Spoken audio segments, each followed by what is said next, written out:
Good morning, students. Welcome to our Uma Higher Secondary School channel. મિત્રો, સોહમ, પ્રીત, નીલ આ ધોરણ 12ના વિદ્યાર્થીઓએ જે ખૂબ સરસ રીતે MCQ લખીને મને ફોટો પાડીને મોકલ્યો એ ખૂબ જ વખાણવા લાયક બાબત છે. હવે તમને એમ થાય કે બેન અમારી પાસે પુસ્તક છે, મટીરિયલ છે, તો આ લખવાનું શા માટે? પણ આ માત્ર કોપી પેસ્ટ નથી કરવાનું. આપણે કોઈ પણ વિષયનો કોઈ પણ પ્રશ્ન અને જવાબ જ્યારે લખતા હોઈએ ત્યારે એ લખવાનું છે અને એને યાદ રાખવાનું છે. કારણ કે તમે જે કંઈ પણ નોટમાં લખો છો એનો ટેસ્ટ જ્યારે તમે શાળામાં આવશો ત્યારે લેવામાં આવશે અને એ પહેલાં તમારી નોટ ચેક કરવામાં આવશે કે વિડીયોઝ દ્વારા જે કંઈ પણ વિષયનું કન્ટેન્ટ તમને શીખવવામાં આવ્યું છે એ તમે બરાબર લખ્યું છે કે નહીં, અને જો લખ્યું છે તો એને બરાબર સમજ્યા છો કે નહીં. જો કોઈ પણ કન્ટેન્ટ સમજવામાં તમને તકલીફ પડે તો તમે ફોન દ્વારા દરેક વિષય શિક્ષકને એ પૂછી શકો છો અને વોટ્સએપ દ્વારા પણ એ વાત ક્લિયર કરી શકો છો. બધા જ વિષયના MCQ આ પ્રમાણે તમને PDF દ્વારા આપવામાં આવશે અને એને લખવાની સિક્વન્સ પણ આપણે જે રીતે અંગ્રેજીમાં લખી છે એ પ્રમાણે જ લખવાની છે. દાખલા તરીકે બાયોલોજીમાં એક ચેપ્ટરના 66 MCQ થયા તો બીજું ચેપ્ટર આવે ત્યારે 67 થી 67 થી આપણે શરૂઆત કરીશું અને એ ચેપ્ટરના દાખલા તરીકે 10 જ MCQ છે તો ત્રીજું ચેપ્ટર આવે તે એની સિક્વન્સ આગળ. આ પ્રમાણે કુલ બધા જ ચેપ્ટર્સના થઈને તમારી પાસે ટોટલ MCQ તૈયાર થશે અને પછી તમને કહેવામાં આવશે કે આવતીકાલે 1 થી 100 MCQ નો ટેસ્ટ છે તો એ તમારે તૈયાર કરીને આવવાનું છે. તો એ વખતે વાંચવાની તમારી પાસે લખેલી નોટ હોવી જોઈએ, એ પણ તમે બરાબર સમજીને લખેલું હોવું જોઈએ. જો તમે મેથ્સ કેમેસ્ટ્રીમાં ગણતરીવાળા MCQ છે તો તમે જે આન્સર લખ્યું છે ત્યાં નીચે તમે સમજી શકો એવું નાનકડું સમીકરણ, નાનકડું સૂત્ર અથવા તો એનો આન્સર ડિસ્ક્રિપ્શનમાં જરૂર પડે તો એ પ્રમાણે પણ લખેલો હોવો જોઈએ.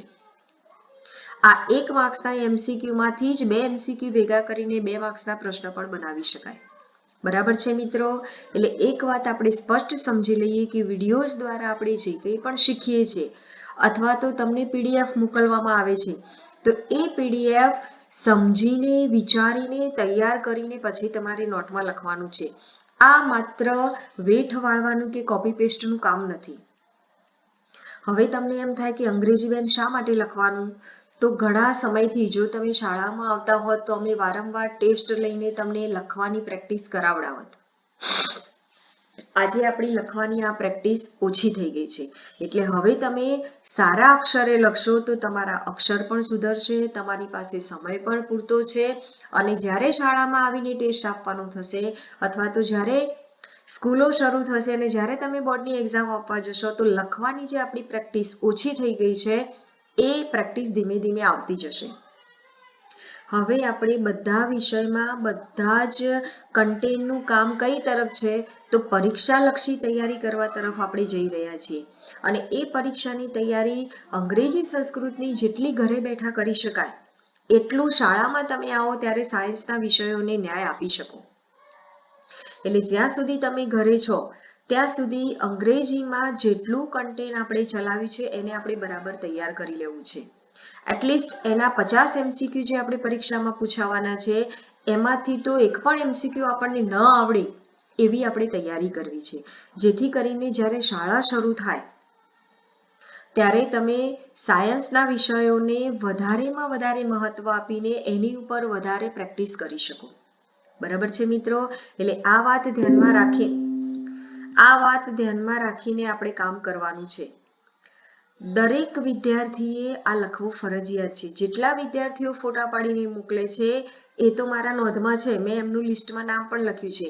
હવે જે વિદ્યાર્થી નથી લખતા અથવા તો નથી ફોટા પાડીને મોકલતા એ એબસન્ટ ગણવામાં આવે છે અને પછી આપણે ફોન કરીને વાલી દ્વારા એમની તપાસ કરશું. સાથે સાથે તમે ધોરણ 12ના બીજા સત્રના અંતિમ ચરણ તરફ જઈ રહ્યા છો તો આપણી નક્કી કરેલી ફીસ પણ તમે હવે ભરતા જશો. ચલો, આપણે 75 MCQ સેક્શન 1માં લખ્યા હતા. હવે બીજો એક ક્વેશ્ચન આપણે લખવા જઈ રહ્યા છીએ જે આપણા પરીક્ષામાં પૂછાય છે. એમાં કેવું છે કે પાઠના મહત્વના વાક્ય, પાઠના મહત્વના ક્વેશ્ચન આપેલા હશે અને નીચે પાઠમાં આવતા શબ્દને પસંદ કરીને આપણે લખવાનું છે. ફોર્મ આવશે MCQ નું જ. બરાબર છે મિત્રો? તો એ પ્રશ્નના જવાબ કેવી રીતે લખી શકાય એ આપણે સોલ્વ કરવા જઈ રહ્યા છીએ. તો રેડી મિત્રો? અહીંયા આપણે 75 અગાઉના ટોપિકમાં લખ્યા હતા. અહીંયા આપણે 76 થી શરૂ કરીશું. બરાબર છે? નીચે એ પ્રમાણે તમારે ક્રમશઃ નંબર આપતા જવાનું છે. ચલો હવે અહીંયા પહેલું લેસન છે. Can you install love? Lesson શીખે આપણે ઘણો બધો સમય થઈ ગયો, પણ લેસનમાં શું હતું તો એ આપણે પહેલા બરાબર સમજી લઈએ.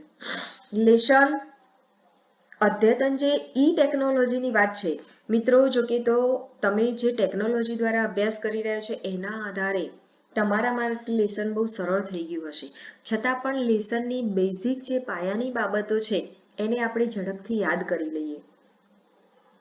તો લેસનમાં શું કહેવા માંગે છે? કેન યુ ઇન્સ્ટોલ લવ એનો મતલબ પ્રેમ છે એને આપણે પ્રસ્થાપિત કરવું છે, એટલે કે પ્રેમને આપણા હૃદયમાં સ્થાપિત કરવું છે. તો શું કરવું જોઈએ? તો અહીંયા લેસન બે દ્રષ્ટિએ જોવાનું છે, ટેકનોલોજીની ભાષામાં પણ અને આપણા રૂટીન જીવનમાં પણ. તો અહીંયા કન્વર્ઝેશનના રૂપમાં આપણને લેસન આપેલું છે, એટલે કે આપણને જે લેસનનું કન્ટેન્ટ આપેલું છે એ બે વ્યક્તિ વચ્ચેની વાતચીત છે. તો એ બે વ્યક્તિ કોણ છે? એક ક્વેશ્ચન પૂછનાર છે અને એક આન્સર આપનાર છે. તો જે ક્વેશ્ચન પૂછે છે એ કસ્ટમર એટલે કે ગ્રાહક છે,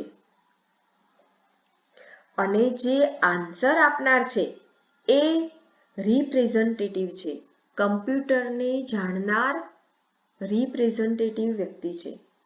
એટલે કે એક ગ્રાહક સેવા પ્રતિનિધિ છે જે રિપ્રેઝેન્ટેટિવ છે, અને સ્ત્રી એનો એક ગ્રાહક છે, અને એ સ્ત્રી પ્રશ્ન પૂછે છે about installation of the love.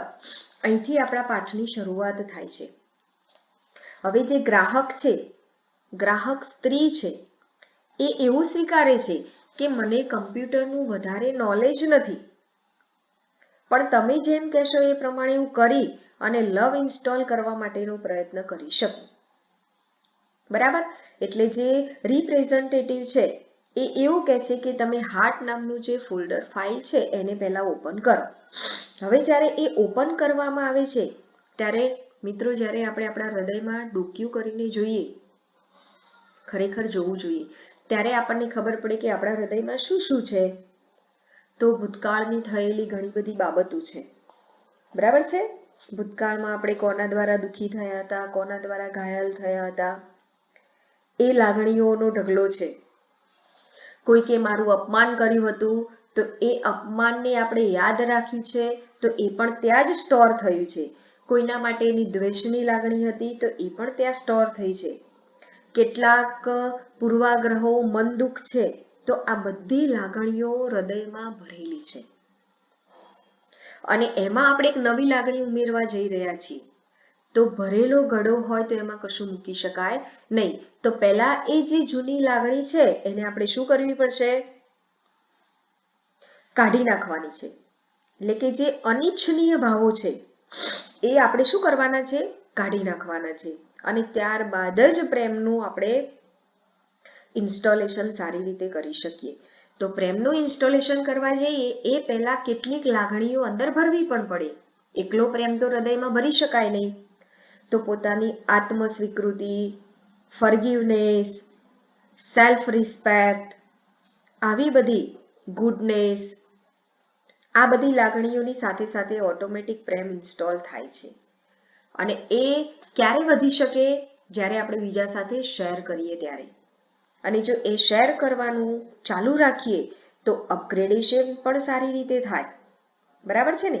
એટલે માનવના હૃદયમાં ખોટા જે ભાવો છે એને સંગ્રહી રાખવાને બદલે મારે એનામાંથી શું શીખ લેવી છે? પહેલા કોઈ સાહેબે આવું કર્યું હતું, પહેલા કોઈ વિદ્યાર્થીએ આવું કર્યું હતું, હું એ વિદ્યાર્થીને આ કરીશ. આ જે જૂની ખરાબ લાગણીઓ છે એને આપણે દૂર કરવાની છે, અને એના માટે પ્રેમની લાગણી ઊભી કરવાની છે, એના માટે ફોરગિવનેસની લાગણી ઊભી કરવાની છે. અને જો દરેક વ્યક્તિ આવું કરતો થાય તો શું થાય મિત્રો? કોઈ પણ જગ્યાએ અનિચ્છનીય ઘટના બને જ નહીં, કોઈ પણ જગ્યાએ ન ગમતી બાબત ઊભી થાય જ નહીં. બરાબર છે? આ આપણા લેસનનું હાર્દ હતું. હવે આપણે ક્વેશ્ચન દ્વારા સમજતા જઈએ અને સોલ્વ કરતા જઈએ. ચલો, have you located your heart? Here located means તમને તમારું હૃદય જડ્યું? તો અહીંયા લોકેટ મતલબ આનો અર્થ જો આપણને આવડતો હોય તો આપણો ક્વેશ્ચન ઈઝી બની જાય. તો લોકેટ મતલબ શું થાય મિત્રો? એક્ઝેક્ટ જગ્યા. લોકેટનો મતલબ શું થાય? Exact place. બરાબર? This is the right answer. Which of the following program is not running? કયો પ્રોગ્રામ રનિંગ નથી? તો પાસ્ટ હર્ટ ચાલુ છે, લો એસ્ટીમ ચાલુ છે, ગ્રજ એક્સેલ. તો આમાંથી આ તો જૂના ભાવો છે જે આપણા હૃદયમાં ઓલરેડી હતા, પણ કયો નથી? તો લવ નથી, જેને આપણે શું કરવાનું છે? ઇન્સ્ટોલ કરવાનું છે. બરાબર? હવે જ અમને એમ થાય કે બેન આ એમસીક્યુ અમારે કેવી રીતે લખવાના? તો આ એમસીક્યુમાં ક્વેશ્ચન અને 4 ઓપ્શન લખવાના છે. શા માટે? ચલો તમને સમજાવું. Which of the following program is running? અહીંયા નોટ જો આપણે કાઢી નાખીએ અને માત્ર રનિંગ થાય તો આન્સર શું થઈ જાય? એ, બી અને ડી. ત્યાં સી આન્સર આવશે નહીં. એટલે પાઠના આ એમસીક્યુ છે એમાં આપણે જવાબ 4 ઓપ્શન સાથે લખીશું. અને સમજવાના પણ છે. એક ક્વેશ્ચનની અંદર 4 એમસીક્યુ છુપાયેલા છે. બરાબર છે મિત્રો? એટલે 4 ઓપ્શન પણ ક્લિયરલી સમજવા બહુ જરૂરી છે. ચલો, what prevent love from being? Prevent એટલે અટકાવવું. ફ્રોમ બીંગ લવ છે આપણા હૃદયને પ્રેમાળ બનવા માટે, આપણા હૃદયમાં પ્રેમ ભરવા માટે આપણને કઈ કઈ લાગણીઓ અટકાવે છે? લો એસ્ટીમ, રિઝેન્ટમેન્ટ, ફોરગિવનેસ કે પાસ્ટ હર્ટ. એટલે સૌ પ્રથમ તો આ જેટલી કંઈ પણ લાગણીઓ આપેલી છે એ દરેકે દરેક લાગણીનો અર્થ આપણને ખૂબ સારી રીતે આવડવો જોઈએ. જો એ દરેક લાગણીનો અર્થ સમજાઈ જશે તો શું થશે? હવે તમારી સાઈડમાં જો નોટ ખુલ્લી હોય ને તો એનો અર્થ પહેલા તો આપણે લેસન ચલાવ્યું એટલે લખાયેલો હતો, પણ આપણે ફરીથી સમજી લઈએ. બરાબર? તો પહેલા લખો મિત્રો, લો એસ્ટીમ. તો એનો મતલબ શું થાય? It happens to me every time I commit the same mistake. આવું લો એસ્ટીમનો અર્થ થાય. ગુજરાતીમાં લખવું હોય તો મારાથી આવી ભૂલ વારંવાર શા માટે થાય છે? મને આવડતું જ નથી અને મને આવડશે જ નહીં. આવો એનો ભાવાર્થ થાય છે. ચલો, રિઝેન્ટમેન્ટ.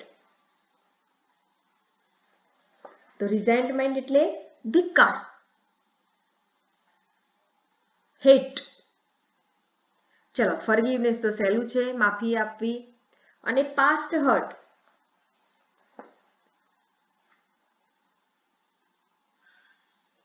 કોઈકની હાજરીમાં કોઈએ મારું અપમાન કર્યું હતું. આવું જ્યારે હું યાદ રાખું છું તો એ મારું ભૂતકાળનું યાદ રાખેલું દુઃખ થાય છે. એટલે કે આ 4 કોઈ પણ રીતે પૂછી શકે. હવે અહીંયા વોટ પ્રિવેન્ટ આપેલું છે, પ્રિવેન્ટની જગ્યાએ સપોર્ટ આપેલું હોય તો બાકીના 3 પોઝિટિવ આવે. બરાબર છે? હવે what prevent love from being. હવે આપણે જોઈએ કે પ્રેમને કોણ અટકાવે છે? ચલો, જવાબ રિઝેન્ટમેન્ટ છે. હવે આપણને એમ થાય કે બેન આ 2 લાગણી પણ અટકાવે છે ને, પણ સૌથી પહેલા વધારે અસર કરનાર લાગણી કઈ છે? તો રિઝેન્ટમેન્ટ. બરાબર છે? પાસ્ટ હર્ટ પણ અટકાવે, લો એસ્ટીમ પણ અટકાવે, પણ એના કરતા વધારે અટકાવનાર કોણ છે? Resentment. To get the upgrades what should the customer do? ચલો, હવે તમારા મોબાઈલના અપગ્રેડેશન માટે તમારે શું કરવું જોઈએ? તો તમે શું કરો છો મિત્રો? Disconnect to other. તમારા મોબાઈલને બધા સાથેનું કનેક્શન કાપી દો છો રીસ્ટાર્ટ ધ પ્રોસેસ અથવા તો પ્રોસેસ બધી ફરીથી કરો છો, કોઈ મેસેજ આવવાની રાહ જુઓ છો, બરાબર? તો આપણી પાસે મોબાઈલ છે તેના અપગ્રેડેશન માટે જે પદ્ધતિ છે એના કરતા અહીંયા પદ્ધતિ કઈ લીધી છે એમને? Connect to the other hearts. આપણા હૃદયને અપગ્રેડ કરવા માટે એને બીજા હૃદય સાથે જોડવું પડશે. હું એકલો જ છું, હું એકલો જ જીવું છું, હું એકલો જ ખાઈશ, એની જગ્યાએ હું નહીં અમે આવવું જોઈએ. ચલો. At first, love program is set up to run on blank hearts. બરાબર યાદ રાખજો, ફર્સ્ટની વાત કરેલી છે. At first, the love program is set up. સૌ પ્રથમ જ્યારે લવ પ્રોગ્રામ ઇન્સ્ટોલ કર્યો ત્યારે ક્યાં સેટઅપ થયો હતો? ઇન્ટરનલ કે એક્સટર્નલ? તો પહેલા ક્યાં હતો? ઇન્ટરનલ કોમ્પોનન્ટ્સ ઉપર નહોતો, બાહ્ય એક્સટર્નલ હતો. આર્ટિફિશિયલ ન હતો કે રેગ્યુલર પણ ન હતો, પણ એક્સટર્નલ હાર્ટ ઉપર એને સેટઅપ કર્યો હતો ફર્સ્ટ. પછી જેમ જેમ એને અપગ્રેડ કરતા ગયા, શેર કરતા ગયા, નવી સારી લાગણી ઉમેરતા ગયા, પછી એ ઇન્ટરનલ ઉપર આવે. અને જ્યારે ઇન્ટરનલ ઉપર આવે ત્યારે શું થાય? ઓટોમેટિક સ્માઇલ એમપીજી તૈયાર થઈ જાય. તમારે ક્વેશ્ચન નંબર આ રીતે 79, 80, 81, 82, 83, 84, 85 એ પ્રમાણે આપતા જવાનું છે. The customer knows the technical process. આપણે પહેલા વાત કરી કે કસ્ટમર અને કસ્ટમર રિપ્રેઝેન્ટેટિવ આ બંને વ્યક્તિ છે. તો ટેકનિકલ પ્રોસેસને કસ્ટમર કેટલું જાણે છે? સંપૂર્ણ, but not but all, little, temporarily with guidance. બધું જાણતો નથી, નહીં તો પ્રશ્ન પૂછવો જ ના પડે. નોટ બટ ઓલ, થોડું પણ નહીં. લિટલ એટલે જરાક, એવું પણ નહીં. પણ કેવું હતું મિત્રો? હવે આનો મતલબ શું થશે? ટેમ્પરરીલી વિથ ગાઈડન્સ એનો મતલબ શું થશે? કે થોડુંક જાણે છે, ચાલતું ચલન કહી શકાય તેવું, પણ વિથ ગાઈડન્સ, જો માર્ગદર્શન મળે તો. ચલો. High esteem is. હવે હાઈ એસ્ટીમ નો મતલબ શું થાય છે? અહીંયા એનો મતલબ નથી માંગ્યો મિત્રો. હાઈ એસ્ટીમ એ શું છે? એક મોડ્યુલ છે, બરાબર? હવે આપણે ઉપર જે જુદી જુદી લાગણીઓનો અર્થ લખ્યો એમાં હાઈ એસ્ટીમ નો અર્થ લખવો હોય તો તમે શું લખશો? તો હાઈ એસ્ટીમ નો મતલબ શું થાય? I have done better than last time. My success means a lot to my family, my friend. એનો મતલબ પહેલા કરતાં હું થોડું વધારે સારું કરી શક્યો છું અને હવે હું વધારે સારું કરતો જઈશ. આપણા બધાની અંદર પણ આ જ ભાવના આપણે દ્રઢ કરવાની છે. કઈ? High esteem.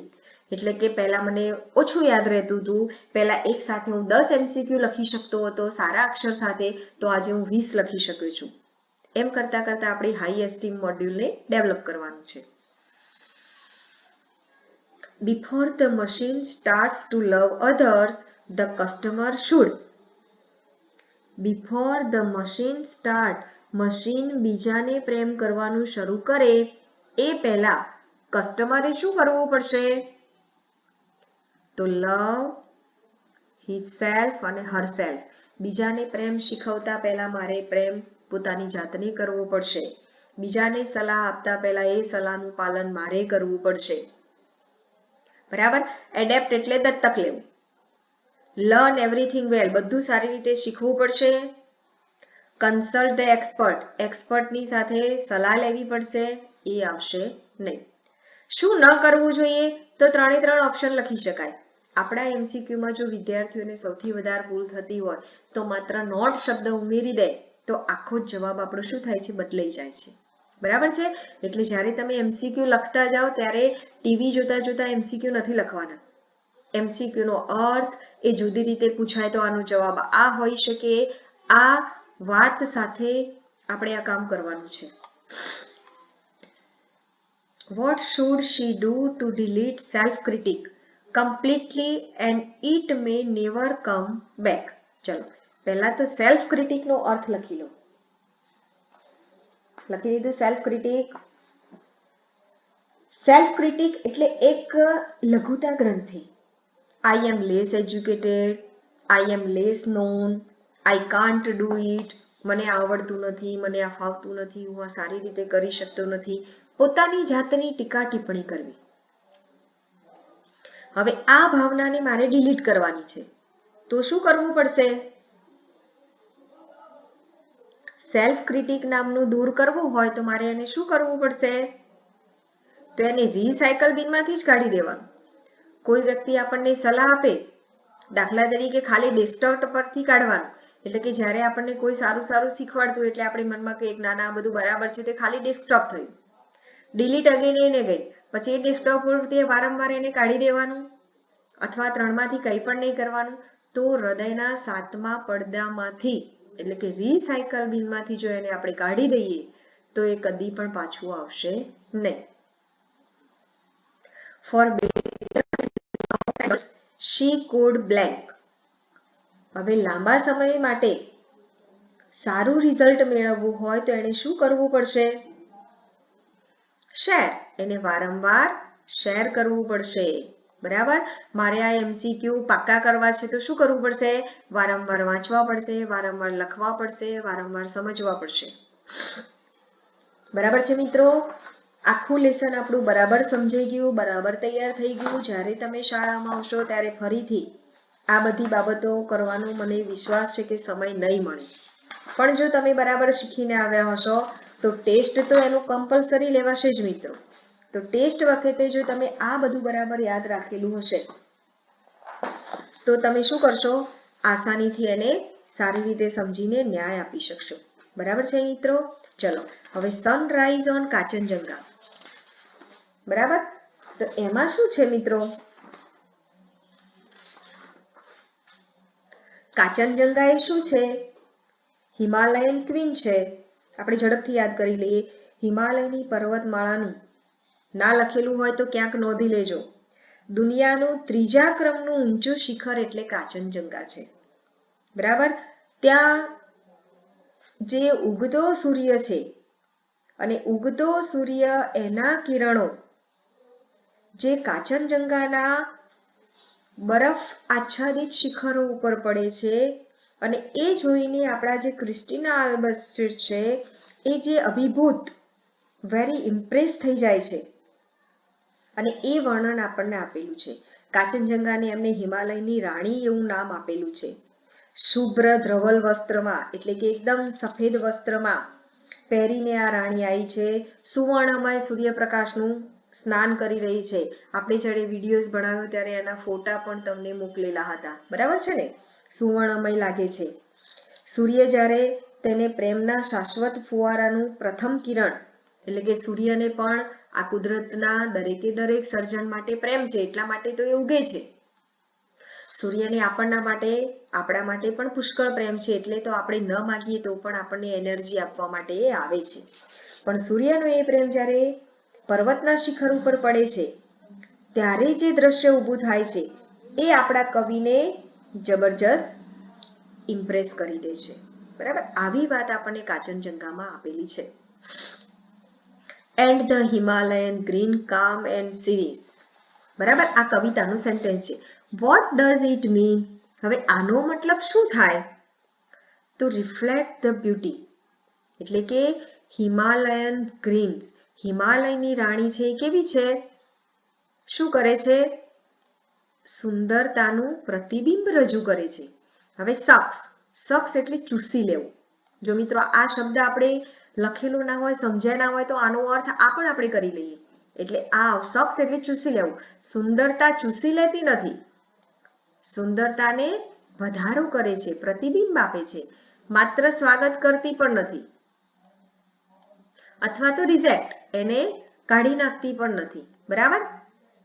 નોટ લખેલું હોય તો 3 ઓપ્શન આવશે. ચલો. What do you mean by where earth and skies are meeting? હવે જ્યાં સૂર્ય, અર્થ, પૃથ્વી અને આકાશ, પૃથ્વી અને આકાશ મળતા હોય તો તમે એને શું સમજશો? એને શું કહેવાય? વેલી ખીણ કહેવાય, ગ્લેશિયર બરફ, ફૂટહિલ તો એને શું કહેવાય? ક્ષિતિજ, હોરાઇઝન. ધ લવ લાઇટ લિંજર્સ, પ્રેમનો પ્રકાશ પથરાયેલો છે. ક્યાં પથરાયેલો છે? હવે અહીંયા આપણે શું સમજવાનું છે? લિંજર્ડ એટલે પથરાયેલું હોવું, પથરાયેલું હોવું. ક્યાં પથરાયેલું છે એવું નથી પૂછ્યું. ધ લવ લાઇટ લિંજર્ડ, તો એનો મતલબ શું થાય? તો it can no go easily. અહીંયા જે રીતે પથરાયેલું છે એ સરળતાથી બીજે ક્યાંય હોઈ શકે નહીં. આવી સુંદરતા બીજે ક્યાંય જઈ શકે એવું મતલબ નહીં, પણ ત્યાં શું થાય એનો મતલબ? બીજે ક્યાંય આવી સુંદરતા આપણને જોવા મળશે નહીં. એ સુંદરતા માત્ર હિમાલયની રાણી પાસે જ આપણને જોવા મળશે. ચલો, ઇટ ડિસઅપિયર એટલે કે અદ્રશ્ય થઈ જાય છે, એ પણ ના આવે. મેલ્ટ વિથ ડ્યુ, એ પણ ના આવે, આ પણ ના આવે. હાઉ ઇઝ ધ ફર્સ્ટ રે ઓફ ધ ડે? દિવસનું પ્રથમ કિરણ કેવું છે? સૂર્યનું જે પહેલું કિરણ હોય આપણને દજાડે પણ નહીં, આપણને બાળે પણ નહીં. એ કેવું લાગે? આછું, આચ્છાદિત, વેરી કલરફુલ છે.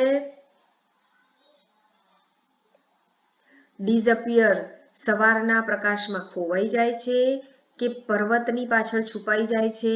તો કવિતામાં આપણને જે વર્ણન આપ્યું છે એના આધારે આપણે એવું કહી શકીએ કે એનું જે આછું પાતળું પ્રથમ કિરણ છે એ ડીમ દેખાય છે. વોટ સ્ટે એટલે રોકાવ. માઉન્ટેનમાં કોણ રહે છે? માઉન્ટેનમાં કવિનો આત્મા પણ છે, કલરફુલ બ્યુટી પણ છે અને મોર્નિંગ રે પણ છે. બરાબર છે મિત્રો? હવે છે આપણું સેકન્ડ લેસન, અનફર્ગોટેબલ વોલ્ટ ડિઝની. આ લેસન તો હું માનું છું ત્યાં સુધી તમને બધાને ખૂબ સારી રીતે યાદ હશે. યાદ આવી ગયું મિત્રો? અનફર્ગોટેબલ વોલ્ટ ડિઝનીમાં શું શું હતું? એ કોણ હતો? એણે શું કર્યું? આજે આપણે જે કંઈ પણ કાર્ટૂન જોઈએ છે એ કાર્ટૂન આપણને આપવાવાળા કોણ હતા? Walt Disney. બરાબર. વોલ્ટ ડિઝનીએ શું કર્યું? તે કેવો હતો? તો અત્યંત કલ્પનાશીલ, ઉદ્યમી હતો.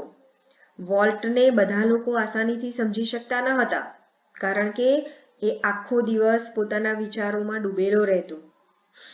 એની જો ફિગરની વાત કરીએ તો પતલો, એટલે કે ફિઝિકલી એ બહુ પતલી સાઈઝનો છોકરો હતો, છતાં પણ એણે ઘણી બધી સિદ્ધિઓ હાંસલ કરી છે. એની સાથે જે લોકો કામ કરતા હતા, રાઇટર્સ, પ્રોડ્યુસર્સ, એનિમેટર્સ, એ બધા એની બુદ્ધિને સમજી શકતા નહીં, કારણ કે જે ક્રિએટિવ થિંકિંગ, ક્રિએટિવ વિચાર એના મગજમાં આવતો હતો એ કોઈના મગજમાં આવતો ન હતો. અને એ આવેલો વિચાર એ એટલો બધો વિશ્વાસપૂર્વક બધાની આગળ રજૂ ન કરતો, પણ પોતાના મનમાં કોન્ફિડન્સ સાથે એની ઉપર કામ કરવાનું એ શરૂ કરી દેતો હતો. અને એના માટે જે કંઈ પણ ખર્ચો થાય એ ખર્ચો પણ એ કરતો હતો. આપણને ખબર છે કે બેંકવાળા પણ એને લોન આપવા માટે ડરતા હતા. એને નાનપણથી ચિત્ર દોરવાનો ખૂબ શોખ હતો. સૌ પ્રથમ એને પાડોશીનું ઘોડાનું ચિત્ર બનાવ્યું હતું અને એ જ્યારે એને વેચ્યું હતું ત્યારે એને સૌ પ્રથમ આવક થઈ હતી. બરાબર, આવી બધી વાતો આપણને બહુ સારી રીતે ખબર છે. એટલે મને એવું લાગે છે કે હવે આગળનું લેસન ફરીથી સમજાવવાની જરૂર નથી. જો તમને એવું લાગે તો મને તમે મેસેજ કરીને કહી શકો કે બેન સ્ટોરીથી ફરીથી કહેજો, તો આપણે એ વખતે કહીશું. બરાબર. Which word is not suitable to describe Walt? હવે વોલ્ટનું જ્યારે વર્ણન કરવાનું હોય તો ડિસ્ક્રાઇબ શબ્દ તો આપણે સમજી શકીએ કે વોલ્ટને ડિસ્ક્રાઇબ કરવા માટે કયો શબ્દ જોઈએ? તો ઇમેજિનેટિવ છે, ઇન્ડસ્ટ્રીયસ, મહેનતુ પણ છે, ક્રિએટિવ પણ છે, પણ ઇનડિસિઝિવ નથી. જો મેં કહ્યું ને, એક નોટ શબ્દ આપણા બધા આન્સર બદલી દે છે. પણ પહેલા મને આનો અર્થ ખબર હોવી જોઈએ. ઇનડિસિઝિવ એટલે નિર્ણય ન લઈ શકનાર વ્યક્તિ, જેનો નિર્ણય લેવાની શક્તિ ઓછી હોય તેવો વ્યક્તિ. ચલો, ડિઝનીલેન્ડ ઇઝ. હવે ડિઝનીલેન્ડ શું છે? સ્ટુડિયો છે, બર્થ પ્લેસ છે, રેસ્ટિંગ પ્લેસ છે કે ઇમેજિનરી પ્લેસ છે? તો એક વોલ્ટે કરેલી કલ્પનાનું પ્લેસ છે એ તો કહી શકાય. પછી વોલ્ટનું કામ કરવાનો સ્ટુડિયો હતો એ પણ કહી શકાય, પણ બર્થ પ્લેસ ન કહી શકાય અને આરામ કરવાનું સ્થાન પણ ન હતું. Walt was so much driving force behind all we did. What does the underlying phrase means? હવે ડ્રાઇવિંગ ફોર્સ એટલે શું મિત્રો? આનો અર્થ આવડતો હશે તો આપણે બધું જ ક્વેશ્ચનનો આન્સર આસાનીથી લઈ શકીએ. ડ્રાઇવિંગ ફોર્સ એટલે કામ કરવા માટેની જબરજસ્ત પ્રેરણા આપવા વાળું તત્વ, પ્રેરણા આપવા વાળી બાબત. અહીંયા શું કે છે? Volt was so much driving force behind all we did. આપણને વોલ્ટનો ભાઈ જ્યારે સ્ટોરી કહે છે ત્યારે એવું કહે છે કે અમારા બધાના કામ કરવા પાછળનું પ્રેરણા સ્ત્રોત જો કોઈ હોય તો શું હતું? Walt Disney. આ વાક્યનો મતલબ શું થાય? એટલે કે અમે જે કંઈ પણ કરતા એની બધી જ જવાબદારી, બધી જ રિસ્પોન્સિબિલિટી કોની થતી? વોલ્ટની. એ અગેન્સ્ટ વિરોધ પણ ન કહેવાય, બાર એટલે અડચણરૂપ પણ ન કહેવાય ને ઇનએક્ટિવ એવું પણ ન કહી શકાય. એટલે એક વાક્ય દ્વારા, આવા જુદા જુદા વાક્ય દ્વારા આપણે લેશન પણ રિવાઇઝ કરીએ છીએ અને પરીક્ષાલક્ષી પણ તૈયારી કરીએ છીએ. One can feel Walt's presence through his. વોલ્ટની હાજરી જો કોઈએ અનુભવવી હોય તો એ શાના દ્વારા એ લોકો અનુભવતા હતા? એના સર્જન દ્વારા. બરાબર ને? ક્રિએશન એટલે એણે કરેલી જુદી જુદી સર્જનાત્મક ઘટનાઓ, વાર્તાઓ, બાબતો, બુક, એબિલિટી કે થિંકિંગ દઈ, બરાબર, એની હાજરી ક્રિએશન દ્વારા થતી હતી. એણે જે કંઈ પણ સર્જના કરી હોય એ જો એટલે બધાને એવું લાગે કે વોલ્ટ હાજર છે. વોટ મેડ વોલ્ટ વર્લ્ડ ફેમસ? વોલ્ટને જગ પ્રખ્યાત કોણે બનાવ્યો? એની બુદ્ધિએ તો હા, એના વિચારે તો હા, હિઝ જીનિયસ તો હા. બરાબર, એટલે આન્સર શું થશે આપણો? D. Vote did volt provide to his fans? એને ફેન્સ એટલે એના ચાહકો. ફેન્સનો મતલબ પંખાઓ નહીં હો મિત્રો. એના ચાહકોને એણે શું પૂરું પાડ્યું? ચલો, સેડનેસ એટલે દુઃખ, ગ્લોરી, અહીંયા ગ્લોરી લખજો. તો એક વાત સાચી પણ આ તો ખોટું. ટાયર્ડનેસ એટલે થાક, મોનોટોની એટલે કંટાળો, ફન અને પ્લેઝર, રમૂજ અને આનંદ. બરાબર, તો શું આવશે? This one is right. Walt had a lot of. વોલ્ટની પાસે લોટ ઓફ ડ્રીમ, એની પાસે સ્વપ્ન હતા, પણ એ સ્વપ્ન કેવા હતા?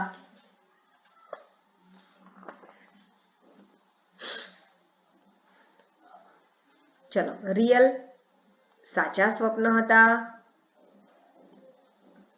ઇમ્પ્રેક્ટિકલ, અવ્યવહારુ સ્વપ્ન હતા, સરળ સ્વપ્ન હતા કે પોસિબલ?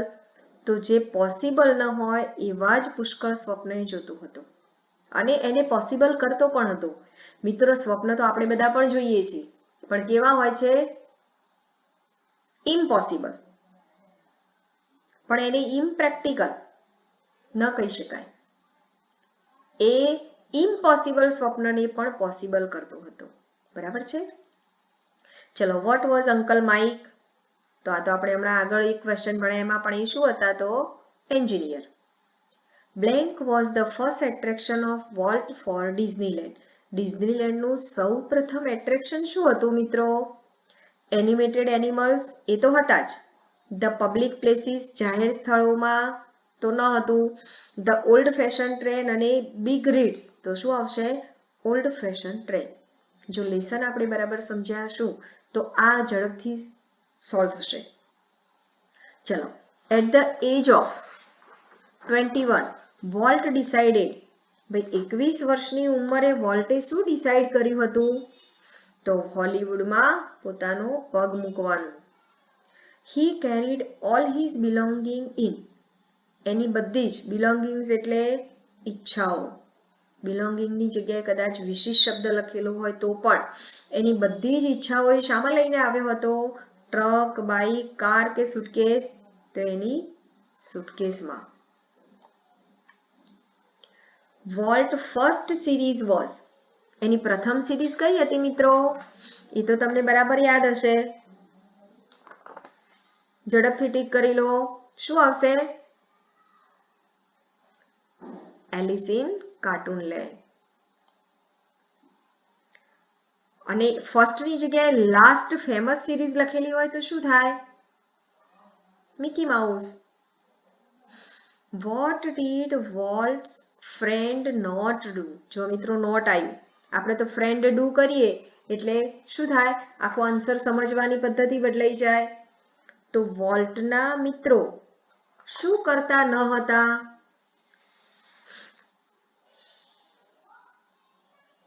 ચલો, સો ધ મૂવી એ જોતા ન હતા. Criticise Disney movie, Disney movie વિશે ચર્ચા કે ટીકા ટિપ્પણી કરતા. રીડ ધ બુક, બુક વાંચતા કે watch the Disney TV show? શું કરતા ન હતા? બરાબર યાદ કરજો મિત્રો, પ્રશ્ન બહુ ઓકવર્ડ છે.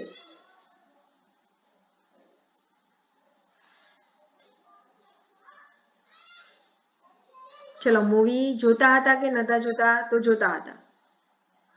Watch the Disney TV show, ડિઝનીનો ટીવી શો કે કાર્ટૂન ટીવી શો જોતા હતા? તો અહીંયા જો કાર્ટૂન હોય તો યસ આવે. બરાબર? કાર્ટૂનના જેટલા શો હતા એ શું કરતા હતા? જોતા. આમ જોવા જઈએ તો ચારે ચાર ઓપ્શન સાચા જ છે. બરાબર? એટલે ટીવી શો જોતા હતા, કાર્ટૂન ટીવી શો, વોલ્ટની લખેલી બુકો પણ વાંચતા હતા. ક્રિટિસાઇઝ ડિઝની મૂવી, ડિઝની મૂવીની કેટલેક અંશે ટીકા ટિપ્પણી પણ કરતા હતા. એટલે ચારે ચાર ઓપ્શન આમ સાચા છે. એટલે આપણે શું કરવું પડશે? નોટ શબ્દ કાઢી દેવાનું અને શું લખવાનું છે? What did Walt's friends do? તો શું હશે? જવાબ શું આવશે? ચારે ચાર ઓપ્શન. બરાબર? Which of the following qualities does not suit Walt? વોલ્ટને કઈ ક્વોલિટી, નીચે આપણને જે ચાર ક્વોલિટી આપેલી છે એમાંથી કઈ ક્વોલિટી વોલ્ટને શૂટ થતી ન હતી? દાખલા તરીકે ordinary thinking, matchless imagination, ability to make his dream come true. Come true એટલે સ્વપ્ન સાકાર કરવું.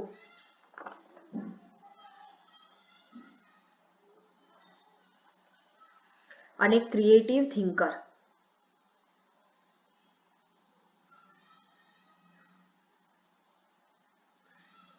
શું આવશે? હવે ડઝ નોટ સ્યુટ, વોલ્ટને સ્યુટ ન થતું હોય તો મેચલેસ. મેચલેસ એટલે જે કોઈની સાથે મેચ ન થાય એવી કલ્પના. બરાબર છે? તો એ તો એની પાસે હતી. ક્રિએટિવ પણ હતો. એબિલિટી, કોઈ પણ સ્વપ્ન સાકાર કરવાની એનામાં તાકાત હતી. એ સામાન્ય વ્યક્તિની જેમ વિચારતો ન હતો. એટલે આ આપણો સાચો જવાબ નોટ છે એટલા માટે. Which of the following does not match with his ability to tell story? Story કહેવાની એની જે પદ્ધતિ હતી એમાં કઈ એને પાસે ન હતી? જો નોટ મૂકીએ તો જવાબ બદલાઈ જાય છે મિત્રો. Flat and ineffective eye movement, hand movement અને rising and falling of the eyebrow. એટલે સમગ્ર ચહેરાનું મુવમેન્ટ તો એ જોરદાર કરતો હતો, પણ શું ન હતું એની પાસે? ફ્લેટ, એકદમ સરળ સાદું ફટાફટ બધું બોલી જવું, આ ન હતું. અને ઇનઇફેક્ટિવ, અસર વગરની એની સ્ટોરી હતી નહીં. કોઈ પણ સ્ટોરી કહેવાની એની જે મુવમેન્ટ હતી એ જોરદાર હતી. Young Roy was so wide eyed at Walt's storytellings. What does the underlined phrase means? So wide-eyed. So wide-eyed એટલે આંખો પોળી થઈ જવી, આશ્ચર્યચકિત થઈ જવું. એટલે કે સરપ્રાઇઝ. અનટચ આશ્ચર્ય પણ થવું અને એ આશ્ચર્યનો હૃદયને સ્પર્શ પણ થવું. અનઇન્ટરેસ્ટેડ ન કહી શકાય. ટાયર્ડનેસ એન્ડ કન્ફ્યુઝ થાકી જવું અને કન્ફ્યુઝમાં આવી જવું એવું પણ ન કહી શકાય. ડાયવર્ટેડ પણ ન કહી શકાય. વોલ્ટ ઓલવેઝ ટુક હ્યુમર વેરી. હ્યુમર એટલે રમૂજ. જે રમૂજ આવતી હતી એને વોલ્ટ કઈ દ્રષ્ટિએ પોતાની હાથ ઉપર લેતો હતો? કોઈ પણ રમૂજને બીજા લોકો હસીને છોડી દેતા હતા, પણ વોલ્ટ શું કરતો હતો? એ બાબતને કેવી રીતે લેતો હતો? ગંભીરતાપૂર્વક. લાઇટલી એટલે હળવાશથી, સ્મૂથલી એટલે સરળતાથી, ક્વિકલી એટલે ઝડપથી. એ ત્રણમાંથી કોઈ પણ નહીં. અને અહીંયા દાખલા તરીકે પ્રશ્ન આવો મિત્રો, Walt did not take humour very. તો આ ત્રણ ઓપ્શન આવશે અને it is right. What did Walt do with his colleagues. College નથી મિત્રો, કલીગ્સ. કલીગ્સ એટલે સાથે કામ કરનાર. Before final decision. Final decision એ લે એ પહેલા એ શું કરતો હતો પોતાના સાથીદારોની સાથે? શું કરતો હતો મિત્રો? દરેકને પોતાના મત આપવાનો અધિકાર છે, દરેકને પોતાના વ્યૂ પૂછતો હતો. ચલો, ખાલી ડિસ્કસ કરતો હતો, સ્ટોપ્ડ ડિસ્કશન બંધ કરતો હતો, આસ્ક્ડ ધેમ ટુ કોન્સન્ટ્રેટ અથવા તો એમને ધ્યાન રાખવાનું કહેતો હતો. તો પોતાના ફાઇનલ ડિસિઝન પહેલા એ દરેકને પોતાનો વ્યૂ એટલે વિચાર આપવાનું કહેતો હતો. What did the story of Disneyland illustrate. Illustrate એટલે ઉદાહરણ પૂરું પાડવું. ડિઝનીલેન્ડની સ્ટોરી આપણને શાનું ઉદાહરણ પૂરું પાડે છે? કઈ બાબતની એ ખાતરી એક ઉદાહરણરૂપ સાબિતી આપે છે? તો એની સફળતા અને એનું દ્રષ્ટિકોણ. એની વીકનેસ નથી બતાવતું, એની નિષ્ફળતા ફેલિયર નથી બનાવતું, મિસફોર્ચ્યુન એ કમ નસીબદાર હતો એ પણ છેલ્લે જીવનના અંતમાં હાઇલાઇટ થતું નથી, પણ એ સફળ થયો અને એનો જોરદાર દ્રષ્ટિકોણ હતો એ બાબત આપણને બતાવે છે.